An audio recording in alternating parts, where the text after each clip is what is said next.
អាមេរិកបានចាត់ទុកកិច្ចព្រមព្រៀងទិញយន្តហោះតម្លៃជាង$3,000 លានគឺជាកិច្ចព្រមព្រៀងប្រវត្តិសាស្ត្ររវាងកម្ពុជាអាមេរិកថ្មីនេះស្ថានទូតសហរដ្ឋអាមេរិកប្រចាំនៅកម្ពុជាបានបង្ហោះលើ Facebook របស់ខ្លួនដែលមានខ្លឹមសារថាសូមស្វាគមន៍សម្ដេចធិបតីហ៊ុនម៉ាណែតមកកាន់ទីក្រុងវ៉ាស៊ីនតោន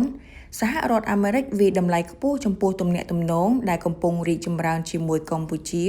ក្នុងភាពជាដៃគូទ្វេភាគីដែលបានផ្ដល់អត្ថប្រយោជន៍ដល់ប្រជាជននៃប្រទេសទាំងពីរនិងការរួមចំណែកដល់សន្តិភាពវិបុលភាព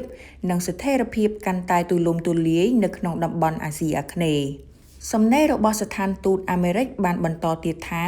យើងខ្ញុំសូមស្វាគមន៍កម្ពុជាក្នុងនាមជាសមាជិកស្ថាបនិកនៃក្រុមប្រឹក្សាសន្តិភាពដែលបង្កើតឡើងដោយលោក Donald Trump ហើយត្រូវបានប្រកាសជាផ្លូវការនៅថ្ងៃទី19 កុម្ភៈនៅរដ្ឋធានី Washington DC សហរដ្ឋអាមេរិកកន្លងមកនេះដោយផ្អែកលើការយកចិត្តទុកដាក់របស់រដ្ឋបាលយើងទៅលើកិច្ចការទូតសេដ្ឋកិច្ចនិងពាណិជ្ជកម្មយើងខ្ញុំមានសេចក្តីសប្បុរសរីករាយក្នុងការលើកឡើងអំពីកិច្ចព្រមព្រៀងជាប្រវត្តិសាស្ត្រដែលមានតម្លៃប្រមាណ$3.24 លាន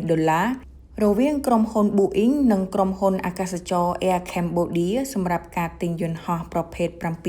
737 MAX ចំនួន10គ្រឿងជាមួយនឹងជម្រើសក្នុងការទិញបន្ថែមចំនួន10គ្រឿងទៀត